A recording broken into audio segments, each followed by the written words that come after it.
Di awal abad ke-20, dunia sedang berubah dengan cepat. Kemajuan ilmu pengetahuan dan teknologi menjanjikan masa depan yang lebih baik bagi umat manusia. Namun, di balik janji tersebut, sains juga digunakan sebagai alat kekuasaan dan kehancuran.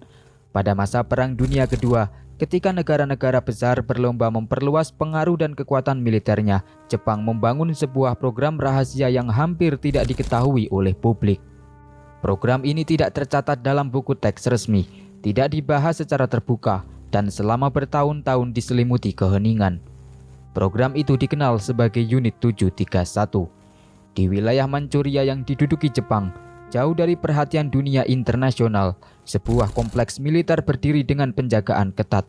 Secara resmi, tempat ini disebut sebagai Unit Pencegahan Epidemi dan Pemurnian Air. Namun di balik nama yang terdengar medis dan administratif, tersimpan tujuan yang jauh lebih gelap. Unit 731 dibentuk untuk mengembangkan senjata biologis dan kimia dengan manusia sebagai objek utama penelitian. Para tahanan, warga sipil, tawanan perang, dan mereka yang dianggap musuh negara digunakan sebagai subjek eksperimen tanpa persetujuan dan tanpa harapan untuk bertahan hidup. Apa yang terjadi di balik tembok fasilitas ini bukan sekedar pelanggaran hukum perang, melainkan pelanggaran terhadap nilai-nilai kemanusiaan itu sendiri.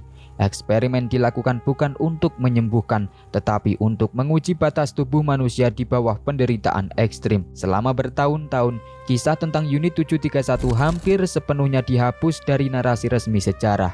Banyak pelaku tidak pernah diadili, sementara para korban tidak pernah memiliki kesempatan untuk bersuara.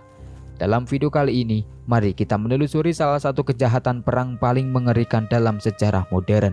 Sebuah kisah tentang ilmu pengetahuan yang kehilangan nurani dan tentang bagaimana keheningan bisa menjadi bagian dari kejahatan itu sendiri.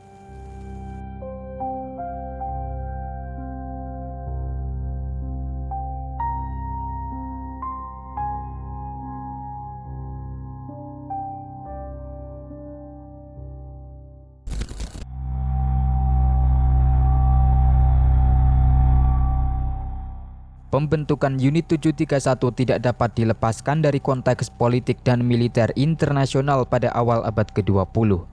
Pada tahun 1925, dunia internasional menyepakati Protokol Jenewa yang melarang penggunaan senjata biologis dan kimia dalam konflik antar negara.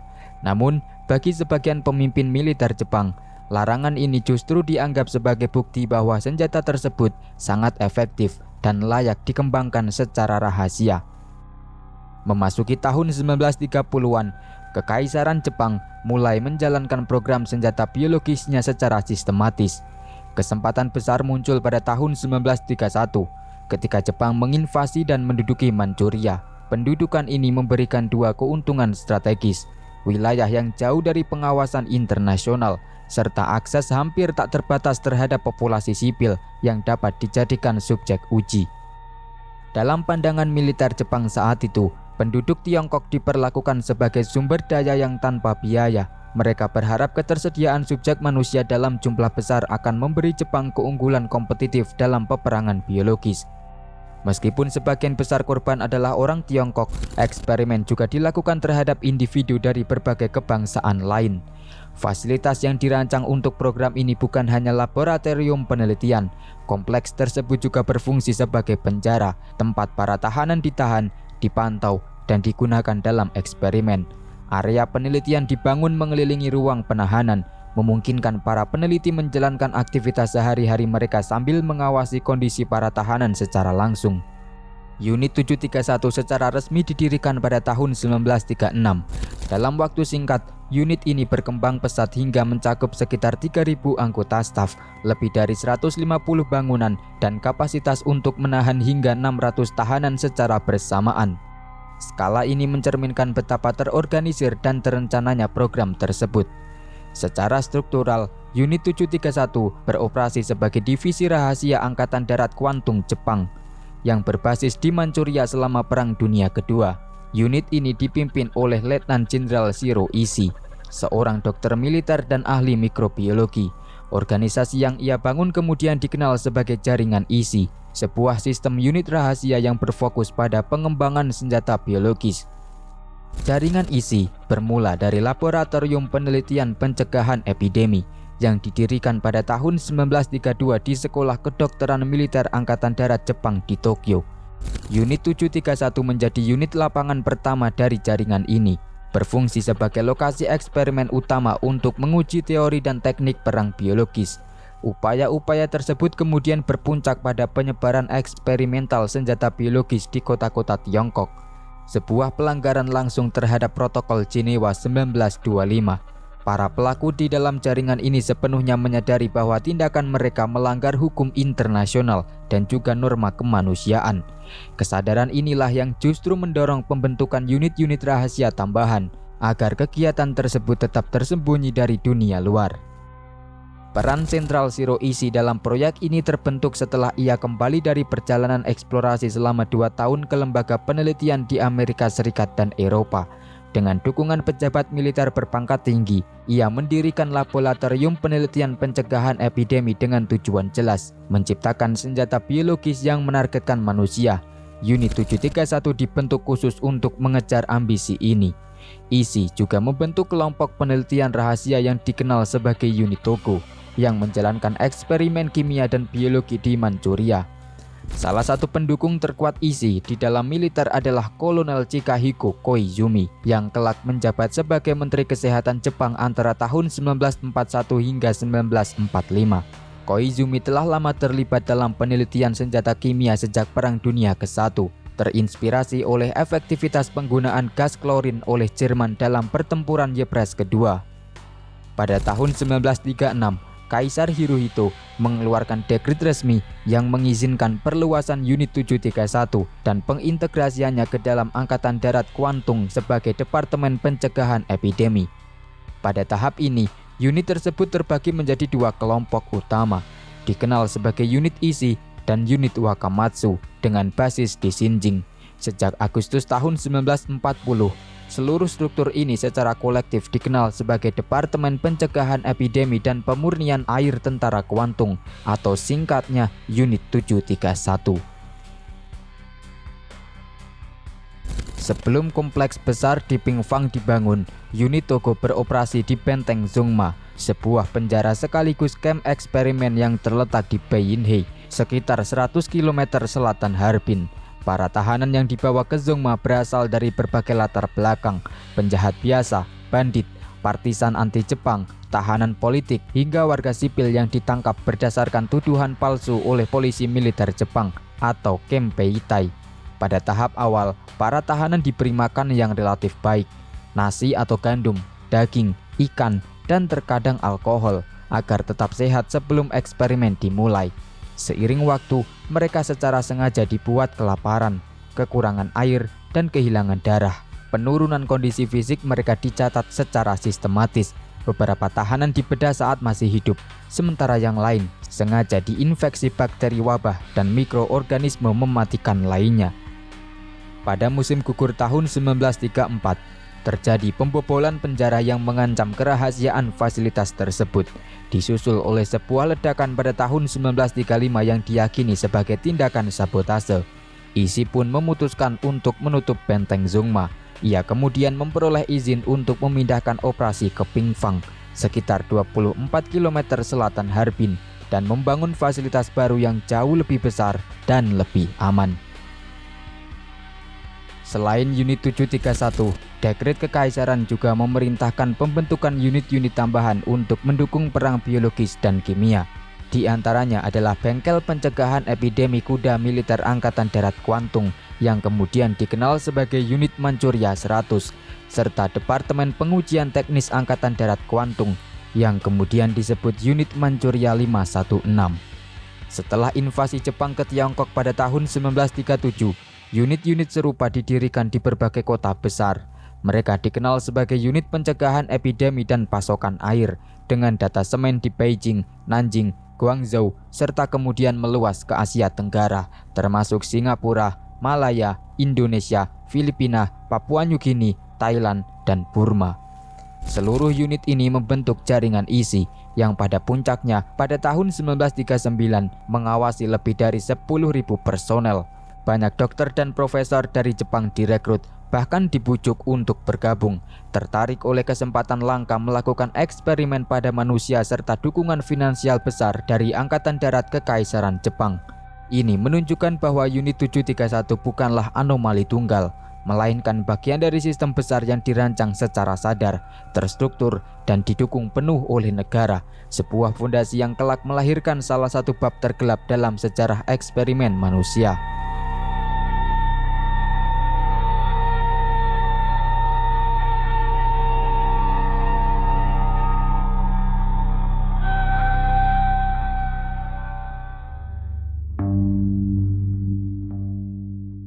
Eksperimen di unit 731 tidak berlangsung secara acak. Semuanya dijalankan melalui sistem yang terorganisir dengan baik, melibatkan berbagai lembaga keamanan dan medis. Polisi militer Jepang dan Badan Layanan Khusus bertugas mencari cara menangkap individu yang akan dijadikan subjek uji. Sementara itu, para dokter dan tenaga medis memiliki peran yang tampak paradoksal, bukan untuk menyembuhkan, melainkan untuk menjaga para tahanan tetap sehat hingga mereka siap digunakan dalam eksperimen. Tidak semua orang yang dikirim ke unit 731 langsung dijadikan objek percobaan. Eksperimen hanya dilakukan pada individu yang dianggap cukup sehat. Setelah diterima, kondisi fisik mereka dipantau dengan ketat. Kesehatan para tahanan dipelihara bukan demi keselamatan mereka, tetapi agar tubuh mereka berada dalam kondisi optimal untuk menghasilkan data yang diinginkan. Eksperimen pada manusia terutama melibatkan infeksi yang disengaja terhadap tawanan perang dan warga sipil, khususnya orang Tiongkok. Para tahanan terpapar agen penyakit melalui suntikan, makanan, air, atau bom yang dirancang untuk menyebarkan zat infeksius saat bersentuhan dengan kulit. Tidak ada catatan tentang korban yang selamat. Mereka yang tidak langsung meninggal akibat infeksi biasanya dibunuh setelahnya untuk keperluan otopsi. Dalam banyak kasus, kematian dipercepat menggunakan kalium cyanida atau kloroform. Sejarawan Amerika, Sheldon Harris, menggambarkan bagaimana unit Togo, bagian dari jaringan unit 731, menggunakan metode brutal untuk memperoleh spesimen organ tertentu. Jika para peneliti membutuhkan otak manusia, penjaga diperintahkan untuk mengambil seorang tahanan dari sel. Kepala korban dihancurkan, otaknya diekstrasi untuk diperiksa oleh ahli patologi, dan tubuhnya kemudian dikremasi. Proses ini diperlakukan sebagai prosedur rutin, bukan sebagai tindakan luar biasa.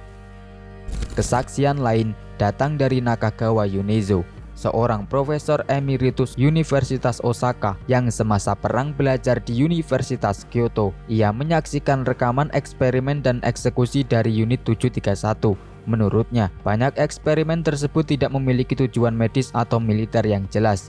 Ia menggambarkannya sebagai bentuk bermain-main profesional. Ia menggambarkannya sebagai bentuk mainan. Eksperimen yang dilakukan semata karena rasa ingin tahu, bukan karena kebutuhan ilmiah. Pemenggalan kepala, misalnya, tidak memberikan manfaat medis apapun, namun tetap dilakukan. Banyak tahanan disuntik penyakit dengan kedok vaksinasi. Penyakit menular seksual seperti sifilis dan gonore sengaja ditularkan kepada pria dan wanita untuk mempelajari perkembangan penyakit tanpa pengobatan. Semua ini merupakan bagian dari sebuah proyek besar yang diberi kode Maruta, istilah yang berarti kayu gelondongan. Para tahanan direduksi menjadi objek tanpa identitas, dihitung dan dibicarakan seperti bahan mentah. Secara internal, proyek ini bahkan disebut dengan istilah Jerman, Holzklot, yang memiliki makna serupa. Seperti halnya kayu yang habis digunakan lalu dibakar, tubuh para korban pun dimusnahkan dengan kremasi. Beberapa hasil penelitian unit 731 bahkan dipublikasikan dalam jurnal ilmiah internasional dengan klaim palsu bahwa eksperimen dilakukan pada primata non-manusia yang disebut sebagai monyet Manchuria atau monyet berekor panjang. Kesaksian pribadi memberikan gambaran lebih nyata tentang dunia di dalam unit 731. Hideo Shimizu yang bergabung dengan unit tersebut pada usia 14 tahun mengingat ruang spesimen berisi stoples besar yang menyimpan bagian tubuh manusia yang diawetkan dalam formalin, seperti kepala, tangan, dan juga organ lain. Ia juga melihat tubuh perempuan hamil yang dibuka perutnya untuk memperlihatkan janin. Dalam keseharian, istilah kayu gelondongan digunakan secara terbuka dan tidak manusiawi untuk merujuk pada para tahanan yang semakin kehilangan identitas mereka setelah ditempatkan di fasilitas yang disebut pondok kayu gelondongan. Salah satu praktik yang paling terkenal di Unit 731 adalah viviseksi atau pembedaan terhadap manusia hidup. Ribuan pria, wanita, anak-anak, bahkan bayi menjadi korban. Prosedur ini hampir selalu dilakukan tanpa anestesi dan umumnya berakhir dengan kematian. Seorang mantan anggota Unit 731, Okawa Fukumatsu, mengakui bahwa ia pernah melakukan viviseksi pada seorang wanita hamil. Pembedahan sering dilakukan setelah tahanan terinfeksi penyakit tertentu, sehingga para peneliti dapat mengamati dampak penyakit tersebut secara langsung pada organ tubuh. Dalam eksperimen lain, anggota tubuh tahanan diamputasi untuk mempelajari kehilangan darah. Terkadang, anggota tubuh yang telah dipotong disambungkan kembali ke sisi tubuh yang berlawanan. Ada pula tahanan yang perutnya dibedah, kerongkongannya disambungkan langsung ke usus atau organ-organ penting seperti otak, paru-paru, dan hati diangkat satu persatu. Dokter bedah Angkatan Darat Kekaisaran Jepang, Ken Yuasa, kemudian mengungkap bahwa praktik viviseksi tidak terbatas pada Unit 731 saja. Ia memperkirakan sedikitnya 1.000 personel medis Jepang terlibat dalam praktik serupa di daratan Tiongkok. Menurutnya, banyak viviseksi dilakukan bukan untuk penelitian, melainkan sebagai latihan bedah rutin bagi dokter militer.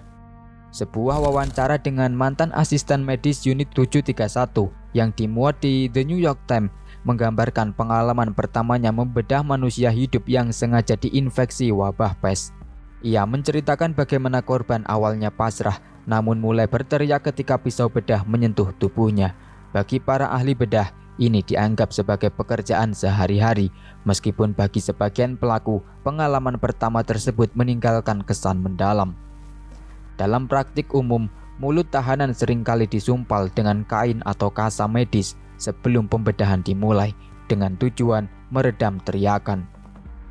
Selain eksperimen individual, Unit 731 memainkan peran sentral dalam pengembangan dan penerapan senjata biologis bersama unit-unit afiliasinya seperti Unit 1644 dan Unit 100. Mereka melakukan penelitian, produksi, dan penyebaran agen penyakit dalam skala besar. Pada tahun 1939, Shiro Ishii merangkum hasil penelitian laboratoriumnya ke dalam 6 patogen utama: antraks, tifus, paratifus, glanders, disentri, dan wabah pes yang dibawa kutu. Agen-agen ini dianggap cukup kuat untuk memicu epidemi besar dan dapat disebarkan melalui udara. Tahap berikutnya adalah uji coba lapangan. Unit 731 mengembangkan bom biodegradabel berisi tikus dan kutu hidup yang terinfeksi. Bom-bom ini dirancang untuk meledak di udara, menjatuhkan hewan-hewan pembawa penyakit ke tanah. Selain itu, antraks juga disebarkan melalui burung dan bulu burung yang dijatuhkan dari pesawat terbang rendah. Kutu wabah yang dibiarkan di laboratorium disebarkan di kota-kota Tiongkok seperti Ningbo dan Changde pada tahun 1940 dan 1941. Epidemi yang dihasilkan menewaskan puluhan ribu orang. Di Nanjing, bakteri tifus dan paratifus dimasukkan ke dalam sumur, rawa, rumah penduduk, serta makanan yang dibagikan kepada warga. Ketika wabah terjadi, para peneliti menyatakan kepuasan mereka, bahkan menyebut paratifus sebagai patogen yang paling efektif. Dokumen yang kini disimpan di Perpustakaan Kongres Amerika Serikat mencatat secara rinci perkembangan penyakit harian dalam tubuh para tahanan. Dokumen-dokumen ini menunjukkan bahwa tentara Jepang memiliki kapasitas produksi agen biologis dalam jumlah besar setiap bulan. Ratusan kilogram berbagai patogen mematikan. Ishii menyimpulkan bahwa kutu adalah vektor paling efisien untuk menyebarkan wabah pes. Unit 731 kemudian memfokuskan diri pada pembiakan kutu secara massal menggunakan ribuan inkubator. Skala produksi ini menunjukkan bahwa Jepang memiliki kemampuan perang biologis yang luar biasa pada masanya. Makanan juga digunakan sebagai media penyebaran. Dalam beberapa eksperimen, tifus dimasukkan ke dalam buah-buahan seperti melon yang kemudian dibagikan kepada kelompok tahanan untuk memicu penularan. Antara tahun 1940 hingga 1943, setidaknya 12 uji coba lapangan skala besar dilakukan dan sedikitnya 11 kota di Tiongkok diserang dengan senjata biologis. Serangan di Changde pada tahun 1941 saja dilaporkan menyebabkan sekitar 10.000 korban biologis. Ironisnya, ribuan tentara Jepang sendiri juga terinfeksi akibat kurangnya persiapan. Serangan-serangan ini diperkirakan menewaskan sedikitnya 400.000 warga sipil Tiongkok. Ketika laporan mulai bermunculan, Chiang Kai-shek mengirim delegasi internasional untuk menyelidiki. Namun, dunia internasional baru bereaksi secara serius pada tahun 1943 ketika Presiden Amerika Serikat Franklin Roosevelt secara terbuka mengutuk penggunaan senjata biologis oleh Jepang. Menjelang akhir perang, Jepang bahkan mempertimbangkan serangan biologis terhadap Amerika Serikat. Rencana yang dikenal sebagai Operasi Pieck atau Operasi Bunga Sakura di malam hari bertujuan menyerang kota-kota di California dengan wabah penyakit. Rencana ini akhirnya dibatalkan pada tahun 1945 setelah pimpinan militer Jepang menyadari bahwa perang biologis berskala global akan membawa kecaman dunia dan kehancuran tanpa akhir. Selain penyakit dan pembedahan, Unit 731 juga menggunakan tubuh manusia sebagai alat ukur efektivitas senjata. Tawanan dijadikan sasaran hidup untuk menguji granat, bom, bayonet, dan senjata kimia dalam berbagai kondisi jarak dan perlindungan. Mereka diikat pada tiang atau papan kayu, ditempatkan pada posisi tertentu, lalu senjata diledakkan untuk mengamati dampaknya secara langsung pada tubuh manusia. Penyembur api diuji pada manusia hidup. Bom yang dirancang untuk menyebarkan patogen dilepaskan di dekat tubuh tawanan. Dalam beberapa kasus, para korban digunakan untuk menguji bom pecahan dengan variasi jumlah fragmen, memungkinkan peneliti mencatat pola luka dan tingkat kematian. Pisau dan bayonet juga diuji, bukan dalam simulasi pertempuran, tetapi pada tubuh yang tidak berdaya. Tujuan resmi dari pengujian ini adalah menentukan perawatan terbaik bagi tentara Jepang yang terluka di medan perang. Untuk itu, tawanan Tiongkok diikat tanpa perlindungan di sekitar bom yang akan diledakkan. Mereka yang selamat dari ledakan menjalani operasi, sementara yang meninggal langsung diautopsi. Semua tahapan dicatat secara rinci, menjadikan penderitaan manusia sebagai data militer. Kemudian, eksperimen radang dingin menjadi salah satu program paling terkenal dan kejam di Unit 731. Insinyur Angkatan Darat Hisato Yoshimura memimpin serangkaian uji yang bertujuan memahami dampak suhu ekstrim terhadap tubuh manusia, khususnya untuk kepentingan operasi militer di wilayah dingin. Tahanan dibawa keluar ruangan pada suhu di bawah 0 derajat, lalu tangan, kaki atau anggota tubuh lainnya dicelupkan ke dalam air es atau larutan garam hingga membeku. Setelah membeku, Yoshimura memukul anggota tubuh tersebut dengan tongkat pendek. Jika terdengar suara seperti papan dipukul, itu menandakan jaringan telah sepenuhnya membeku. Es kemudian dipecahkan dan berbagai metode perawatan dicoba untuk mengamati tingkat kerusakan jaringan.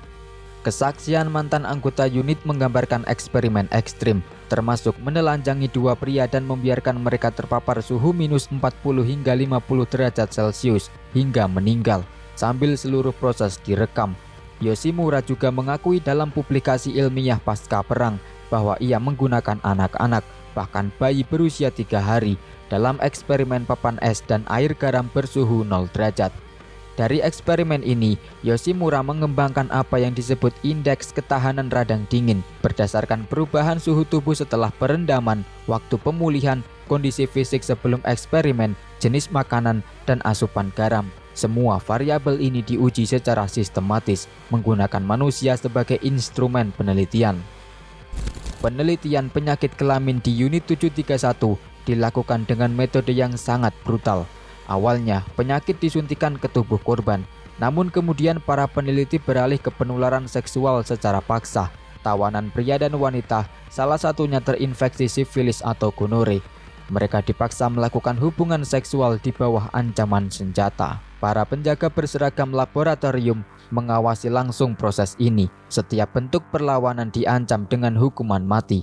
Setelah terinfeksi, para korban dibedah pada berbagai tahap perkembangan penyakit, memungkinkan para peneliti mengamati perubahan organ internal dan eksternal dari waktu ke waktu. Kesaksian menunjukkan bahwa perempuan sering disalahkan sebagai sumber penyakit. meskipun infeksi terjadi akibat pemaksaan.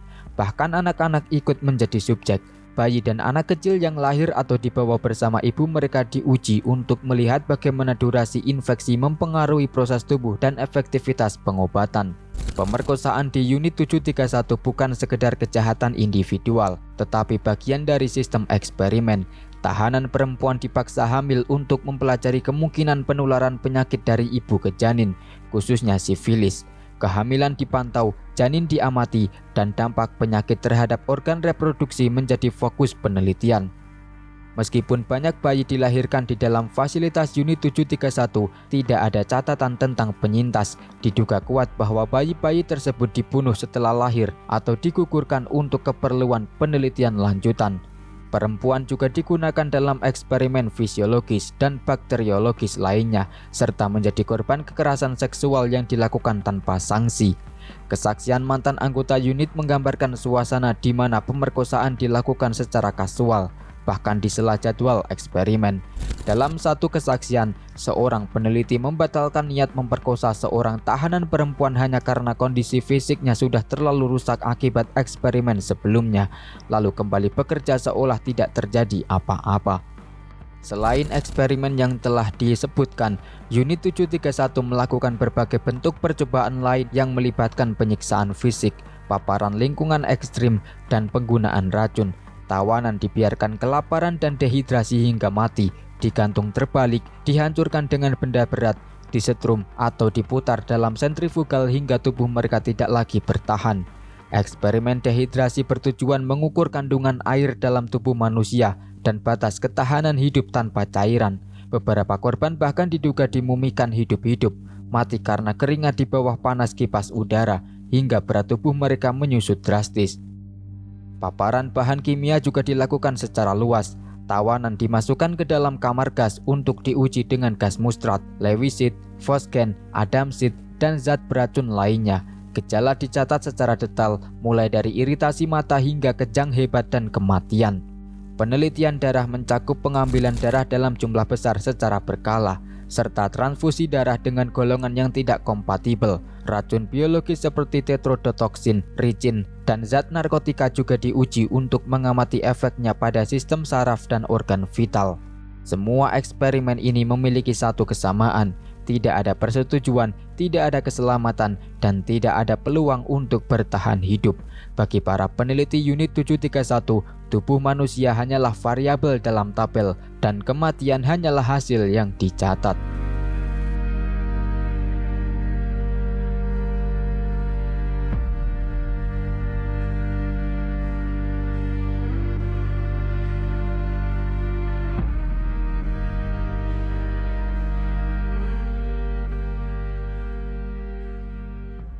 Kisah para tahanan unit 731 tidak berakhir di ruang eksperimen, tetapi di fase terakhir perang, ketika kekalahan Jepang sudah tidak terelakkan.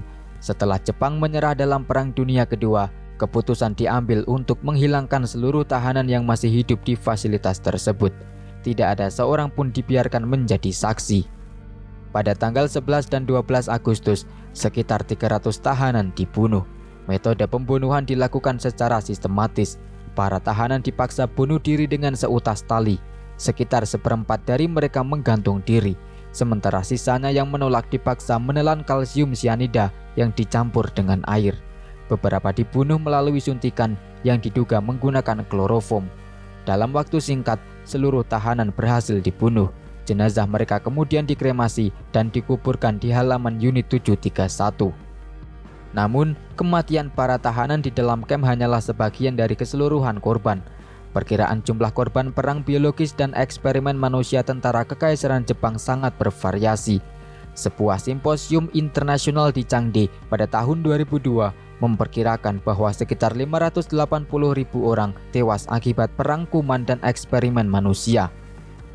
Sejarawan Amerika Sheldon Harris menyebut angka lebih dari 200.000 korban. Selain warga sipil Tiongkok, senjata biologis Jepang juga menewaskan sekitar 1.700 tentara Jepang sendiri di Zhejiang selama kampanye Zhejiang Jiangxi akibat kegagalan distribusi dan pengendalian agen biologis. Harris juga mencatat bahwa pelepasan hewan yang terinfeksi wabah menjelang akhir perang memicu epidemi lanjutan di wilayah Harbin antara tahun 1946 hingga 1948 yang menewaskan sedikitnya 30.000 orang. Para korban unit 731 dipilih untuk mencerminkan spektrum populasi yang luas. Mereka mencakup penjahat biasa, bandit yang tertangkap, partisan anti-Jepang, tahanan politik, tunawisma, serta penyandang disabilitas mental. Di antara mereka terdapat bayi, anak-anak, orang tua, wanita hamil, dan individu yang ditangkap oleh Kenpetai atas tuduhan aktivitas mencurigakan. Di sisi lain, unit 731 didukung oleh sekitar 300 staf penelitian, termasuk dokter dan ahli bakteriologi. Di Camping Fang saja, sedikitnya 3.000 pria, wanita, dan anak-anak menjadi korban eksperimen internal unit 731 dengan sekitar 600 orang setiap tahun disuplai oleh Kenpetai. Angka ini tidak termasuk korban dari unit dan lokasi eksperimen lain seperti unit 100. Meskipun angka 3.000 diterima secara luas dalam literatur, mantan anggota unit Okawa Fukumutsu mengklaim bahwa jumlah korban internal sebenarnya bisa mencapai 10.000 orang dan ia sendiri mengaku telah membedah ribuan manusia. Mayoritas korban adalah orang Tionghoa dengan presentasi lebih kecil berasal dari Rusia, Mongolia, dan Korea.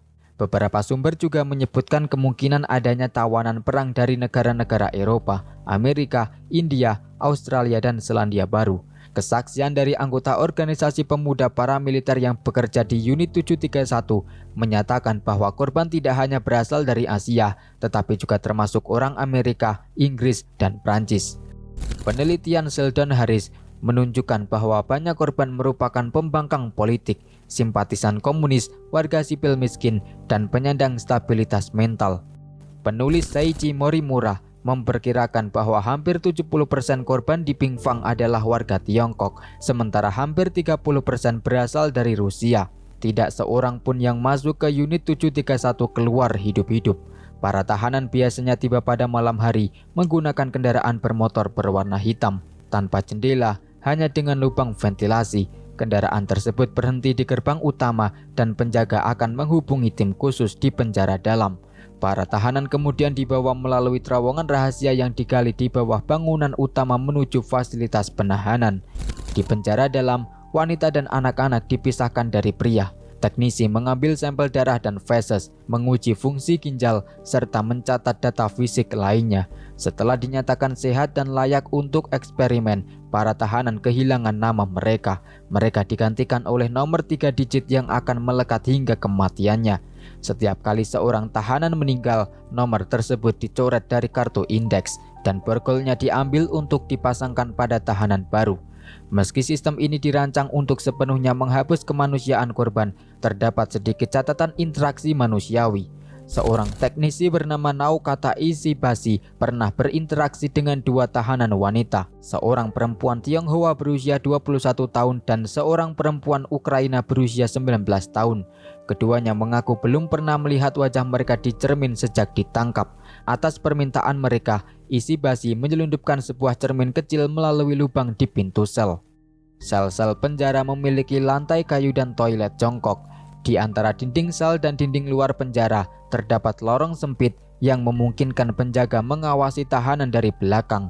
Setiap pintu sel memiliki jendela kecil. Seorang pejabat tinggi tentara kuantum yang pernah melihat penjara dalam bersaksi bahwa ia menyaksikan orang-orang hidup dalam keadaan dirantai. Beberapa masih bergerak, sementara yang lain terbaring tanpa alas, sakit parah dan tidak berdaya. Penjara dalam dijaga ketat dengan pintu besi cor dan dioperasikan oleh tim khusus yang mengenakan pakaian terusan putih seperti bot karet, topi tentara, dan pistol di pinggang mereka. Di tempat ini, para tahanan bukan sekedar dipenjara, mereka disiapkan, dikelola, dan dihabiskan. Unit 731 tidak hanya mengembangkan senjata biologis, tetapi juga menciptakan sistem yang memastikan tidak ada saksi yang tersisa. Meskipun penjara unit 731 dirancang sebagai fasilitas dengan tingkat keamanan tinggi, setidaknya 2 upaya pelarian pernah terjadi. Keduanya berakhir dengan kegagalan dan menegaskan bahwa sistem tersebut dirancang bukan hanya untuk menahan, tetapi juga untuk memusnahkan. Upaya pertama terjadi antara Mei dan Juni tahun 1943. Seorang tahanan berhasil memukul penjaga yang lengah dan merebut kunci. Dengan kunci tersebut, ia membuka pintu sel dan membebaskan sedikitnya 100 tahanan. Namun kebebasan itu hanya bersifat sementara. Para tahanan tetap terjebak di halaman dalam gedung penjara, sebuah ruang tertutup yang tidak menyediakan jalur keluar dari kompleks. Para peneliti menghadapi dilema. Mereka enggan menembak para tahanan karena khawatir kehilangan subjek penelitian yang dianggap bernilai. Sebagai gantinya, mereka memutuskan untuk menggunakan kloropikrin, pestisida yang mereka anggap sebagai gas air mata yang tidak mematikan. Area halaman dibanjiri gas tersebut. Keputusan itu berakibat fatal. Kloropikrin menyebabkan para tahanan mati lemas dan seluruh tahanan yang berada di halaman tersebut tewas. Kemudian, upaya pelarian kedua terjadi pada musim panas tahun 1945, menjelang akhir perang. Kesaksian dari Kopral Kikuchi Norimitsu menyebutkan bahwa seorang tahanan menunjukkan perlawanan dengan memukul seorang peneliti menggunakan gagang pintu. Tahanan itu kemudian melompat keluar dari sel, berlari menyusuri koridor, mengambil kunci, dan membuka pintu besi serta beberapa sel lainnya.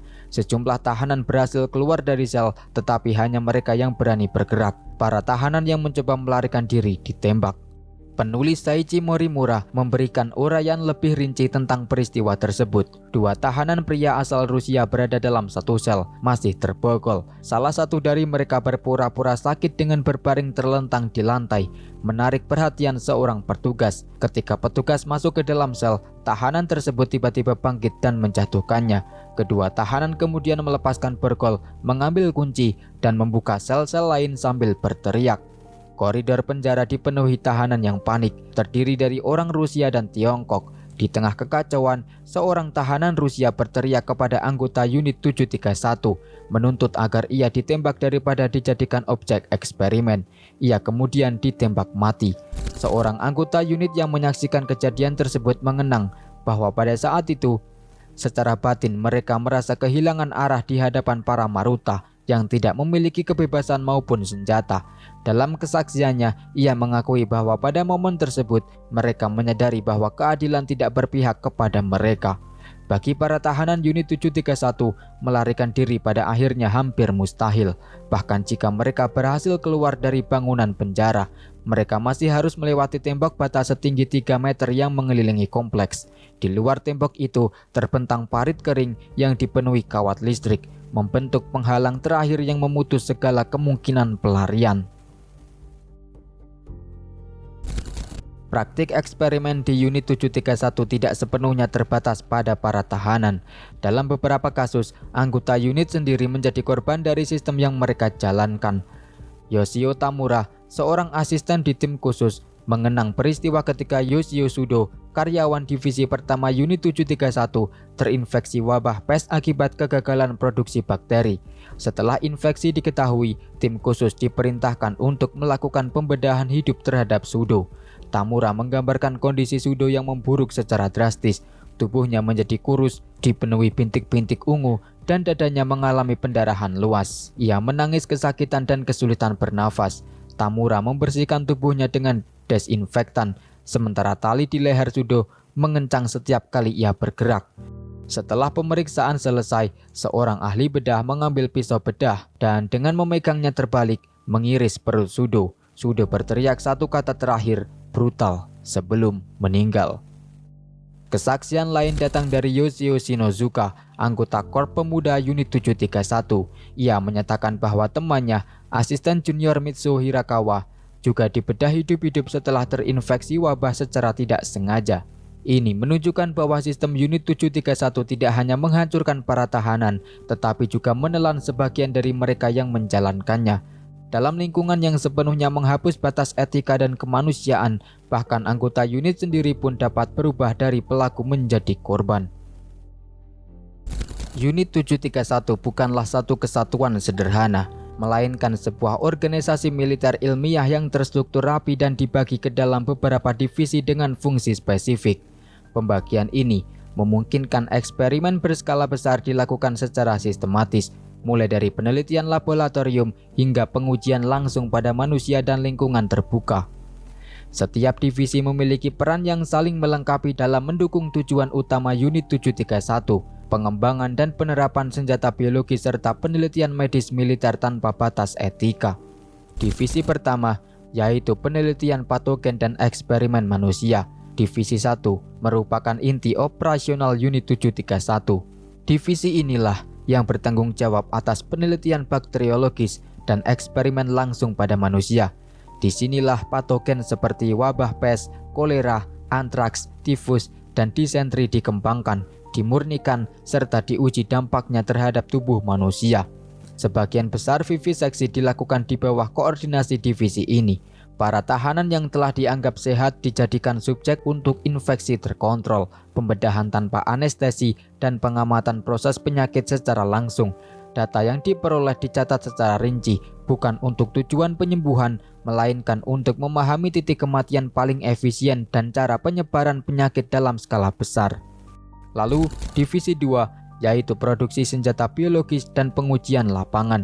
Divisi 2 bertugas menerjemahkan hasil penelitian divisi 1 menjadi senjata yang dapat digunakan di medan perang. Divisi ini mengembangkan metode produksi massal bakteri dan juga parasit, termasuk teknik pembiakan kutub pembawa wabah. Selain produksi, divisi ini juga bertanggung jawab atas uji lapangan.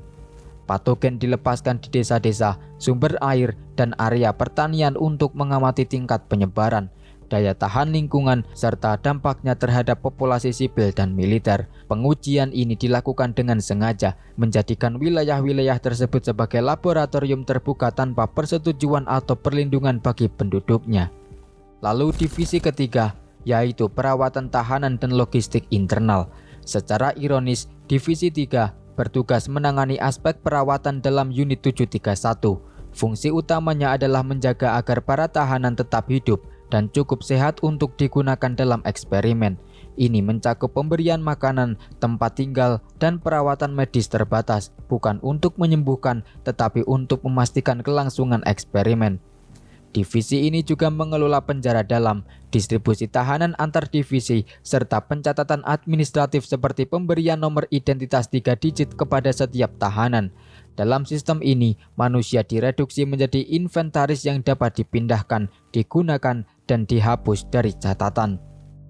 Kemudian ada divisi 4. Ini adalah produksi dan penyimpanan bakteri. Divisi 4 berfokus pada produksi massal bakteri dalam skala industri. Fasilitas khusus digunakan untuk membiarkan patogen dalam jumlah besar yang kemudian disimpan atau dikirim ke unit-unit lapangan. Divisi ini menjadi tulang punggung logistik perang biologis Jepang. Kapasitas produksi yang dikembangkan memungkinkan pelepasan patogen dalam skala regional, bukan hanya eksperimen terbatas. Keberadaan divisi ini menunjukkan bahwa perang biologis bukan sekedar konsep teoritis, melainkan strategi militer yang direncanakan secara serius. Lalu, divisi 5 hingga divisi 8 yaitu pelatihan, teknik, dan dukungan operasional. Divisi-divisi lainnya menangani fungsi pendukung seperti pelatihan personal baru, pengembangan peralatan laboratorium, teknik konstruksi fasilitas, serta pengamatan internal. Korps pemuda, teknisi, dan staf pendukung dilatih untuk bekerja dalam sistem yang menormalisasi kekerasan dan dehumaniasi. Melalui pembagian tugas yang ketat, Unit 731 beroperasi layaknya sebuah pabrik kematian modern, di mana setiap divisi berkontribusi pada proses yang sama, eksploitasi tubuh manusia demi kepentingan militer negara. Fasilitas utama Unit 731 terletak di Pingfang, sekitar 24 km di selatan Harbin, Manchuria. Kompleks ini merupakan pusat operasional, penelitian, dan penahanan terbesar dalam jaringan ISI. Area ini mencakup lebih dari 150 bangunan dengan fungsi yang berbeda-beda, termasuk laboratorium penelitian, ruang viviseksi, fasilitas produksi bakteri, penjara dalam, krematorium, barak staf, serta infrastruktur pendukung seperti pembangkit listrik dan sistem air sendiri. Tata letak Pingfang dirancang secara strategis. Penjara dalam ditempatkan di pusat komplek dan dikelilingi oleh bangunan penelitian, memungkinkan para peneliti untuk bekerja sambil tetap berada dekat dengan para tahanan. Terowongan bawah tanah menghubungkan bangunan utama dengan penjara, sehingga pemindahan tahanan dapat dilakukan tanpa terlihat dari luar. Keamanan di Pingfang sangat ketat. Kompleks ini dikelilingi tembok tinggi, parit kering, dan kawat listrik. Akses masuk dibatasi, dan setiap pergerakan di dalam area diawasi. Dari luar, fasilitas ini sering disebut sebagai pusat pemurnian air atau unit pencegahan epidemi, sebuah penamaan yang sengaja dipilih untuk menutupi aktivitas sebenarnya. Selain Pingfang, Unit 731 mengoperasikan sejumlah cabang dan unit terkait di berbagai wilayah yang diduduki Jepang. Cabang-cabang ini berfungsi sebagai lokasi eksperimen tambahan, pusat pengujian lapangan, dan fasilitas pendukung distribusi senjata biologis. Di Tiongkok, unit-unit seperti Unit 100, Unit 1644 di Nanjing, Unit 1855 di Beijing, dan Unit 8604 di Guangzhou menjalankan fungsi serupa meskipun dengan skala yang berbeda. Beberapa cabang berfokus pada eksperimen terhadap hewan dan pertanian, sementara yang lain melakukan penelitian langsung pada manusia atau mendukung operasi pelepasan patogen. Di luar Tiongkok daratan, fasilitas terkait juga didirikan di Singapura, Malaya, Indonesia, Filipina, Thailand, Burma, dan Papua New Guinea. Keberadaan fasilitas-fasilitas ini menunjukkan bahwa perang biologis direncanakan sebagai strategi regional, bukan eksperimen lokal yang terisolasi. Meskipun sebagian besar eksperimen brutal dilakukan jauh dari Jepang, keterlibatan Tokyo tetap signifikan. Laboratorium penelitian pencegahan epidemi di Sekolah Kedokteran Militer Angkatan Darat Jepang di Tokyo berfungsi sebagai pusat perencanaan, koordinasi, dan pengembangan awal. Disinilah banyak konsep, metode, dan personel Unit 731 berasal. Penelitian di Tokyo memberikan legitimasi akademik dan dukungan institusional bagi kegiatan di Manchuria. Dengan demikian, kekejaman yang terjadi di Pingfang tidak dapat dipisahkan dari struktur militer dan ilmiah yang berpusat di Jepang sendiri.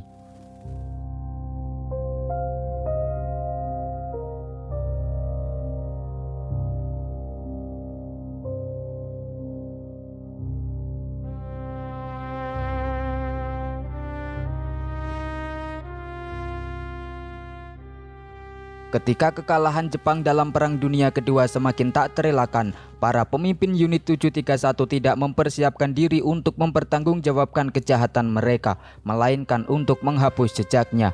Dalam hitungan minggu menjelang penyerahan Jepang pada Agustus tahun 1945, seluruh sistem yang telah dibangun selama lebih dari 1 dekade mulai dihancurkan dari dalam. Atas perintah langsung Shiroishi, fasilitas utama di Pingfang dibongkar secara sistematis, laboratorium diledakkan, dokumen dibakar, dan peralatan penelitian dihancurkan. Para tahanan yang masih hidup dibunuh untuk memastikan tidak ada saksi. Hewan percobaan dilepaskan atau dibunuh, sementara kultur bakteri dimusnahkan atau dikubur. Bangunan-bangunan yang tidak sempat dihancurkan diberi bahan peledak atau dibakar. Abu jenazah korban dikubur secara massal di sekitar kompleks. Dalam waktu singkat, Unit 731 yang pernah menjadi pusat perang biologis terbesar di dunia berubah menjadi puing-puing yang nyaris tak dapat dikenali. Upaya ini bukan tindakan panik, melainkan operasi terencana untuk menghapus bukti kejahatan perang dalam skala industri. Kemudian setelah Jepang menyerah, Shiroishi dan sejumlah perwira kunci Unit 731 tidak ditangkap sebagai penjahat perang. Sebaliknya, mereka bersembunyi, berpindah-pindah lokasi, dan menggunakan jaringan militer lama untuk melindungi diri. Ishii bahkan memerintahkan mantan anggotanya untuk bersumpah tutup mulut, mengancam bahwa siapapun yang berbicara akan menghadapi konsekuensi serius. Banyak dari mereka diperintahkan untuk menghancurkan catatan pribadi dan menyamarkan peran mereka sebagai tenaga medis biasa. Dalam konteks awal Perang Dingin, kepentingan geopolitik mulai mengalahkan keadilan. Intelijen Amerika Serikat, khususnya melalui otoritas pendudukan di bawah Jenderal Douglas MacArthur, mengetahui keberadaan Unit 731 dan skala eksperimen yang dilakukan. Namun, alih-alih menuntut para pelaku, Amerika Serikat memilih jalan lain. Shiroishi dan para peneliti Unit 731 ditawari kekebalan hukum penuh dengan imbalan penyerahan data hasil eksperimen manusia, data yang dianggap berharga untuk pengembangan senjata biologis dan penelitian medis militer Amerika. Kesepakatan ini dilakukan secara rahasia dan tidak pernah diumumkan kepada publik pada saat itu. Dengan demikian, para pelaku kejahatan kemanusiaan terbesar di Asia Timur terhindar dari pengadilan internasional. Berbeda dengan Amerika Serikat, Uni Soviet mengambil jalur hukum. Pada Desember tahun 1949, Soviet menggelar pengadilan kejahatan perang Khabarovsk terhadap 12 anggota tentara Kekaisaran Jepang yang terlibat dalam perang biologis, termasuk personel Unit 731 dan unit terkait. Dalam pengadilan ini, para terdakwa mengakui penggunaan senjata biologis. eksperimen pada manusia, dan produksi massal patogen. Kesaksian mereka memberikan gambaran rinci tentang operasi Unit 731, termasuk metode eksperimen dan rantai komando. Namun, pengadilan ini sering diabaikan atau dianggap sebagai propaganda oleh negara-negara barat pada masa itu, sehingga pengakuan dan bukti yang muncul tidak mendapat perhatian luas. Selama pendudukan Amerika di Jepang, topik Unit 731 praktis menjadi tabu. Tidak ada penyelidikan publik, tidak ada kurikulum sejarah, dan tidak ada pengakuan resmi. Banyak mantan anggota Unit 731 kembali ke kehidupan sipil dan bahkan menempati posisi penting di dunia akademik, medis, dan industri farmasi Jepang. Beberapa dari mereka menjadi profesor universitas, direktur rumah sakit, atau eksekutif perusahaan obat, tanpa pernah dimintai pertanggungjawaban atas masa lalu mereka. Keheningan ini bukanlah kebetulan, melainkan hasil dari keputusan politik tingkat tinggi. Barulah pada akhir tahun 1970-an dan 1980-an, media Jepang mulai mengungkap keberadaan Unit 731 secara lebih terbuka. Buku, laporan investigatif, dan kesaksian mantan anggota mulai muncul dan memicu debat publik yang intens. Namun, pengungkapan ini sering mendapat perlawanan. Sebagian kalangan menyangkal atau meremehkan kejahatan tersebut, sementara yang lain menuduh laporan-laporan itu sebagai berlebihan atau bermotif politik. Perdebatan ini mencerminkan pergulatan Jepang dalam menghadapi warisan masa perangnya sendiri. Data hasil eksperimen Unit 731 meskipun diperoleh melalui penyiksaan dan pembunuhan tetap digunakan secara diam-diam dalam penelitian perang biologis pasca perang. Hal ini menimbulkan dilema etis besar dalam dunia sains dan kedokteran. Pertanyaan mendasar muncul, apakah pengetahuan yang diperoleh melalui kejahatan dapat dibenarkan penggunaannya, bahkan jika berpotensi menyelamatkan nyawa di masa depan. Selama beberapa dekade, pemerintah Jepang mengeluarkan pernyataan yang ambigu atau terbatas mengenai Unit 731. Tidak ada permintaan maaf resmi yang komprehensif, dan klaim kompensasi dari korban serta keluarga mereka sering ditolak di pengadilan.